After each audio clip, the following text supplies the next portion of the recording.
In today's video, I'm going to teach you how to reply to a Zendesk email. This guide will walk you through each step you need to take to respond efficiently and effectively to customer inquiries using Zendesk. Whether you're new to this platform or just looking for a refresher, I'm here to make the process smooth and straightforward. Let's begin by logging into your Zendesk account. This is your hub for managing customer interactions, so it's important to have secure access. Once you've entered your login credentials, you'll find yourself on the Zendesk dashboard, your starting point for all tasks related to customer support. Next, navigate to Views. This section displays all your tickets organized according to various criteria, making it easy to find what you're looking for. Locate the relevant ticket you wish to address. Views are customizable, so your screen might look different depending on your organization's setup.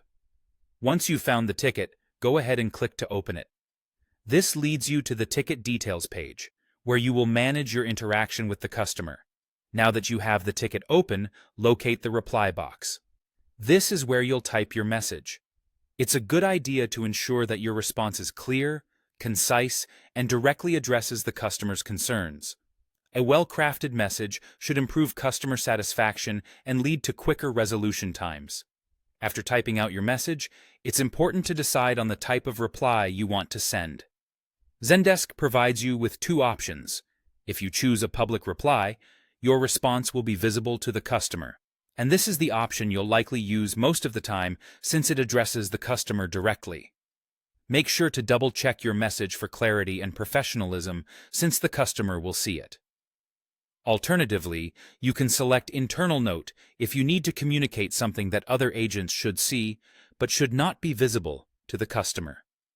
This feature is particularly useful for adding context or instructions for other team members who may be working on the same ticket. Finally, you need to determine the status of the ticket after you've submitted your reply.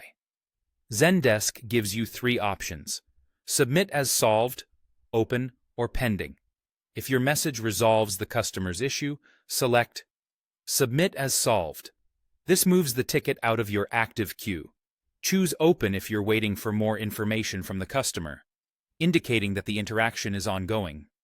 Lastly, if you need to follow up later or wait for some action from another party, choose Pending. Selecting the appropriate status will help keep your workflow organized and ensure that nothing slips through the cracks. And there you have it. By following these steps, you can effectively respond to emails in Zendesk, maintaining a proactive and organized approach to customer support. Thanks for watching, and be sure to stay tuned for more helpful tutorials.